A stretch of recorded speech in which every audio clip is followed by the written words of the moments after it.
बिस्मिल्लाहिर्रहमानिर्रहीम। अस्सलाम वालेकुम स्टूडेंट्स, मेरा नाम कासिम अली है और मैं आपका फ़िज़िक्स टीचर हूँ। स्टूडेंट, हम फर्स्ट ईयर फिज़िक्स का चैप्टर नंबर 8 सॉल्व करते आ रहे थे, उसको स्टडी करते आ रहे थे। और अपनी प्रीवियस वीडियो में हमने एक टॉपिक जिसका नाम था speed of sound in air, लेकिन अकॉर्डिंग टू न्यूटन अजम्पशन उसको डिस्कस किया। यानी हमने speed of sound in air निकाली विद न्यूटन अजम्पशन, यानी कि जो न्यूटन ने अजम्पशन पेश की थी उनके मुताबिक। लेकिन उसका जो क्या हुआ कि ड्रॉबैक आया कि जो न्यूटन की अजम्पशन थी, यानी न्यूटन ने जो स्पीड ऑफ साउंड कैलकुलेट की थी हवा के अंदर उसका, और यानी जो उसकी एक्सपेरिमेंटल वैल्यू थी और जो थ्योरेटिकल या जो एक्चुअल वैल्यू थी उससे बहुत ज़्यादा फ़र्क आया, यानी 16% का फ़र्क आया। तो फिर क्या हुआ कि उसी को फर्दर मूव करते हुए, ठीक है, एक और साइंटिस्ट था लैपलेस, ठीक है, लैपलेस ने भी इसके ऊपर जो न्यूटन की अजम्पशन थी, जो उसमें जो कमी पेशी रह गई उसको करेक्ट किया, ठीक है। और जो हमारा टॉपिक आज बनता है वो भी यही बन रहा है कि speed of sound in air according to Laplace correction, ठीक है। जो लैपलेस ने करेक्शन की थी उसको डिस्कस करते हुए आज हमने स्पीड ऑफ साउंड को कैलकुलेट करना है, ठीक है स्टूडेंट। तो चलते हैं अपने टॉपिक की तरफ। लैपलेस ने क्या बताया? सबसे पहले तो आपको पता होना चाहिए न्यूटन के लॉ में ड्रॉबैक क्या था। न्यूटन के लॉ में ड्रॉबैक ही आया कि during compression the temperature of air does not remain constant but increase, that is it is an adiabatic change. Newton ने कहा कि जो टेम्परेचर है हवा का कंप्रेशन के वक्त वो कांस्टेंट रहता है, लेकिन ऐसा नहीं था, वो कांस्टेंट नहीं रहता बल्कि चेंज होता है। न्यूटन ने कहा था कि वो आइसोथर्मल प्रोसेस है, लेकिन वो हकीकत में आइसोथर्मल प्रोसेस नहीं था बल्कि एक एडियाबैटिक प्रोसेस था जिसके अंदर टेम्परेचर चेंज हो जाता है, ठीक है। During a compression the temperature of air does not remain constant but increase, constant नहीं रहता बल्कि इंक्रीज होता है, that is it is an adiabatic process, ठीक है, या एडियाबैटिक चेंज। ये ड्रॉबैक आया न्यूटन के लॉ में, इस वजह से उसकी जो अजम्पशन थी वो ख़राब हो गई और उसकी जो वैल्यू थी एक्सपेरिमेंटल थ्योरेटिकल वैल्यू से बहुत कम रह गई, ठीक है, 60% कम रह गई। इसी वजह से न्यूटन की अजम्पशन को फिर मकबूलियत हासिल नहीं हुई, ठीक है। आगे लैपलेस की करेक्शन जो थी, उसने लैपलेस के न्यूटन के फार्मूले में लैपलेस ने जो अमेंडमेंट की उसको अब देखते हैं। कहते हैं Laplace assume that compression and rarefaction in air take place so rapidly that heat of compression does not able to transfer to the neighbouring cooler region, कि जो हीट ऑफ कंप्रेशन होती है वो करीबी रीजन में ट्रांसफर नहीं होती। Therefore, the temperature of the medium does not remain constant, कि जो टेम्परेचर है मीडियम का वो कांस्टेंट नहीं रहता।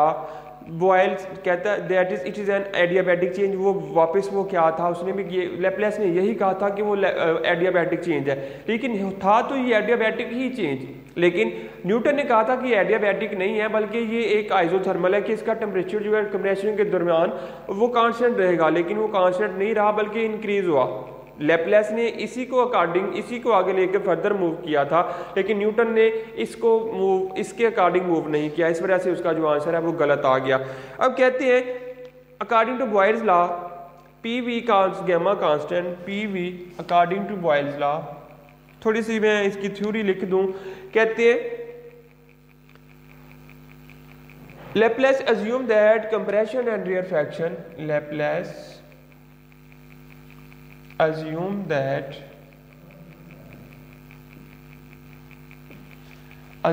compression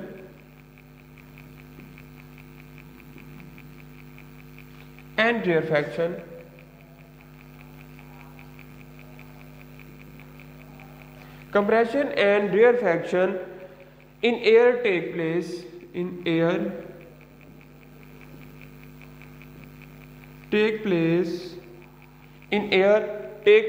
so rapidly, ठीक है, बहुत तेजी के साथ, रैपिडली हवा के अंदर, यानी हम speed of sound in air मालूम कर रहे हैं तो हवा की स्पीड, जो साउंड वेव्स होगी उनकी कंप्रेशन या उनके जो रेयरफैक्शन होंगे हवा के अंदर बहुत तेजी के साथ आते हैं, ठीक है। कहते हैं that heat of compression rapidly, that heat of compression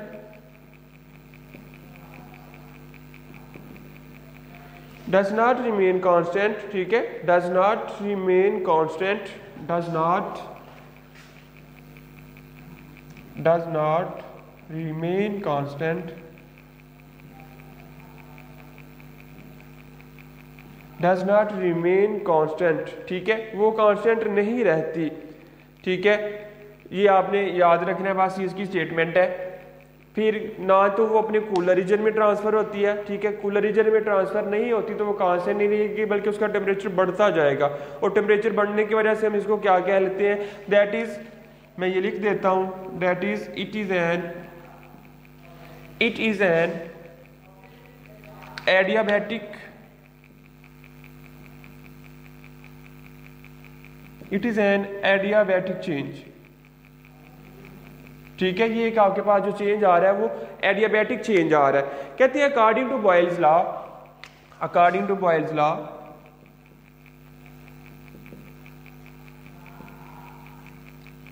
according to Boyle's law आपके पास क्या आएगा, P V gamma, P is equal to constant, P V gamma is equal to constant. कहते हैं when the pressure increase from P to P plus del P then the volume decrease V to V minus del V, जैसा कि हमने last पढ़ा जो Newton assumption में कि pressure जो होगा, प्रेशर इंक्रीज होगा, pressure increase from P to P plus del P and volume V will decrease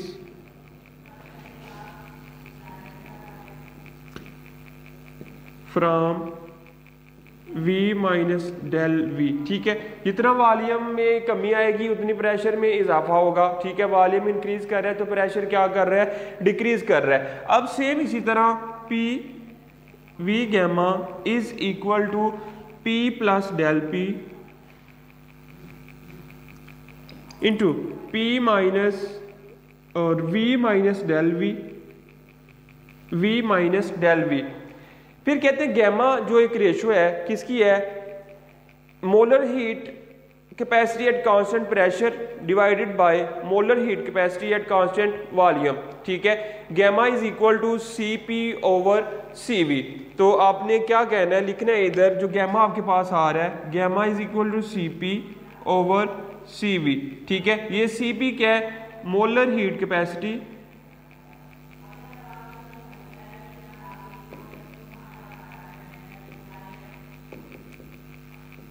eight constant P यानी pressure divided by molar heat capacity at constant volume, constant volume के ऊपर, ठीक है। तो आपने क्या करना है स्टूडेंट, अब पी वी गैमा कांस्टेंट, ठीक है, गैमा आपके पास किसके बराबर था, Cp ओवर Cv, यानी अब आप क्या करें, P प्लस डेल P, इसमें से आपने स्टूडेंट क्या करना है, ये जो वैल्यू आपके पास आ रही थी इधर भी आपके पास ही आएगा गैमा, ठीक है, ये आपके पास गैमा आएगा, इधर भी ये आपके पास था V। अब इधर से अगर आप स्टूडेंट V गैमा कॉमन लें, ठीक है, इस फार्मूले से अगर आप V गैमा कॉमन लें, ये देखें इधर V के ऊपर गैमा था तो हमने इधर भी V वाले के ऊपर ही ये गैमा पावर जो है वो पुट की है, ये भी आपने याद रखना है। P सिंपल था, P के ऊपर कोई पावर नहीं, V के ऊपर पावर थी तो इधर भी P के ऊपर पावर आ गई। अब P V gamma is equal to P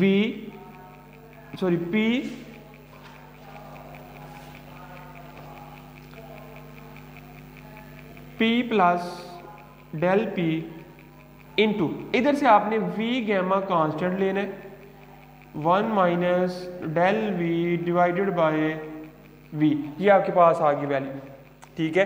constant लेने का स्टूडेंट मतलब क्या था कि इधर भी V के साथ डिवाइड करें, इधर भी V के साथ डिवाइड करें, तो V ओवर V खत्म और ये वाला V बाकी इसके नीचे रह गया। चूंकि पावर थी, अगर ब्रैकेट के अंदर पावर थी, इसको ब्रैकेट से बाहर लेकर जाएंगे तो पावर भी ब्रैकेट के साथ ही इसकी बाहर आएगी, ठीक है, ब्रैकेट भी साथ ही बाहर आएगी। तो आपके पास क्या आएगा, P plus del P V gamma into 1 minus del V over V gamma, ठीक है, इधर भी पावर आएगी आपके पास गैमा। अब स्टूडेंट क्या करना है आपने, ये वाला देखें, ये पी वी सॉरी ये v और ये वाला v आपस में क्या होगा, कैंसिल आउट हो जाएंगे। तो आपके पास सिंपल जो प्रेशर बचेगा P is equal to P plus del P into 1 minus del V over V, साथ ऊपर पावर आ गई गैमा। ठीक है स्टूडेंट, ये आपने याद रखना है। अब कहते हैं बाय बाइनोमियल एक्सपेंशन, अगर हम बाय बाइनोमियल एक्सपेंशन को यूज करें, ठीक है, बाय बाइनोमियल एक्सपेंशन, बाय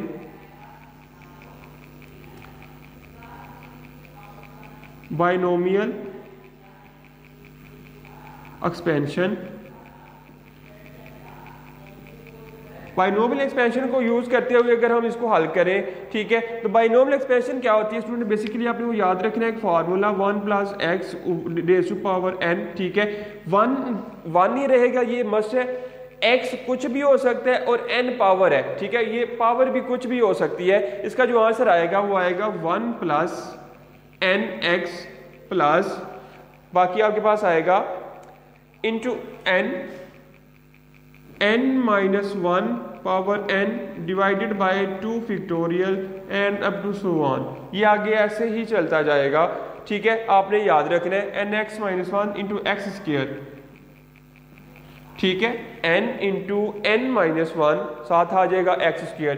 अब ये जो टर्म थी आपके पास स्टूडेंट, आपने पी वी तो एज इट इज रह जाएगा, ठीक है, इसके ऊपर आपने ये वो बाइनोमियल एक्सपेंशन वाला फार्मूला अप्लाई करना है, फार्मूला पुट करना है इस इक्वेशन के, इस जो टर्म है ये वाली v वाली के ऊपर ये आपने फार्मूला अप्लाई करना है। अब देखें p एज इट इज आ गया p is equal to p plus del p, ये एज इट इज। अब देखिए इसकी पावर भी है 1, पहली टर्म 1 ही है, दूसरी ये आपके पास आ रही है, लेकिन इधर इस केस में आपके पास माइनस आ रहा है तो आपने माइनस के लिहाज से ही चलना है, प्लस आएगा तो प्लस के लिहाज से ये सारे आएंगे, लेकिन अब इधर इस केस में आपके पास माइनस आएगा। ठीक है स्टूडेंट, तो आपने क्या करना है, पहला क्या था, इज इक्वल टू, इस इक्वेशन के मुताबिक 1 plus x into power n बराबर था, पहला तो आ गया 1, हमने लिख लिया 1, फिर था इधर प्लस है लेकिन हमारे पास आ रहा है माइनस, इधर प्लस था तो इधर प्लस आएगा लेकिन हमारे पास इधर माइनस है तो इधर भी क्या आएगा माइनस। फिर क्या था n, यानी n आपके पास क्या आ रहा है स्टूडेंट, गैमा, n आपके पास क्या आ रहा था, गैमा आ गया, तो आपने n की जगह ये लिख देना है गैमा। फिर x आपके पास क्या था, ये इधर x था, ये x आ गया, अब x आपके पास आ रहा है del v over v, del v over v, ठीक है, ये आपने सारी वैल्यूज पुट कर दी अकॉर्डिंग टू बाइनोमियल एक्सपेंशन। ठीक है स्टूडेंट, फिर आप क्या करेंगे,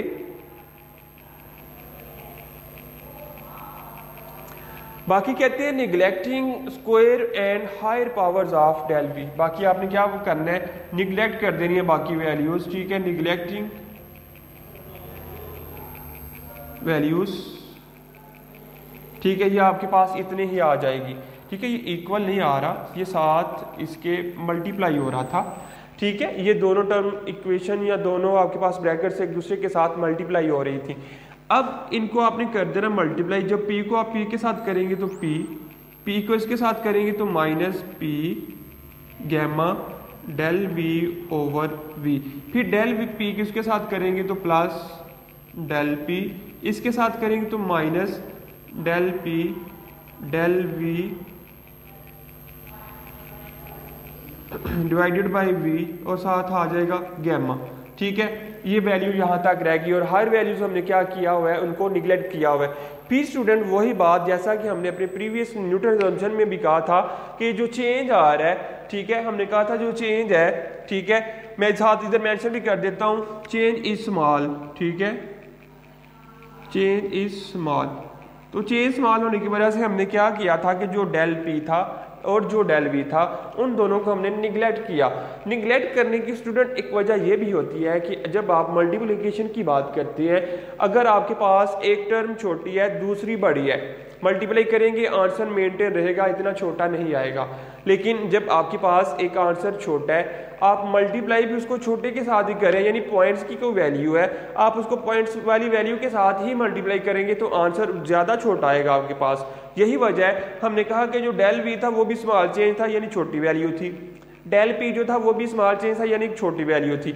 जब दोनों छोटी वैल्यूज को आप मल्टीप्लाई करेंगे तो दोनों छोटी वैल्यूज का आंसर उनसे भी ज़्यादा छोटा आएगा। तो इस वजह से हम कहते हैं कि इतना छोटा है कि हम उसको निगलेक्ट ही कर देते हैं, उसको भूल जाते हैं। तो आपके पास जो बाकी टर्म बच जाएगी वो स्टूडेंट्स ये बनेगी, पी ये वाला पी इस पी के साथ कैंसिल आउट हो गया, बाकी आपके पास बचा P gamma del B over B, ठीक है, P gamma del B over B into del P, ठीक है। अब ये देखिए आपके पास ये वाली इक्वेशन माइनस ये तो खत्म हो गई, निगलेक्ट, ठीक है, ये वाली टर्म क्या हो गई, निगलेक्ट, ठीक है, ये टर्म खत्म। बाकी आपके पास सी वाली ये पी ये वाला पी दोनों आपस में कैंसिल आउट हो गए। अब ये माइनस हो रहा था, इधर आके आप क्या करें, डेल पी का अगर आप फार्मूला देखें, डेल पी एक तरफ और ये दूसरी तरफ जाके प्लस का हो गया, यानी P gamma del V over B, ये आपके पास डेल पी का फार्मूला बन गया। अब कहते हैं अगर हम निकालें डेल पी, ठीक है, डेल पी की वैल्यू निकालना चाहें ये वाले डेल पी की, तो ये इसके साथ क्या हो रहा है, डिवाइड हो मल्टीप्लाई हो रहा है, दूसरी तरफ जाकर डिवाइड हो जाएगा, यानी P gamma is equal to del P divided by del V over V. Del V over V, ये जैसा कि हमने अपनी प्रीवियस में भी पढ़ा था कि ये जो आपके पास स्टूडेंट्स टर्म आ रही है डेल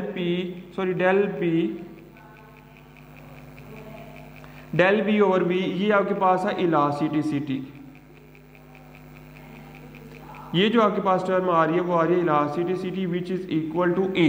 तो हम क्या कह सकते हैं कि जो आपके पास पी गैमा आ रहा है, ठीक है, वो आपके पास वैल्यू आ रही है, या गैमा पी अगर लिख लें, gamma P is equal to E, ठीक है, आपके पास ये एक टर्म आई gamma P is equal to elasticity यानी ई।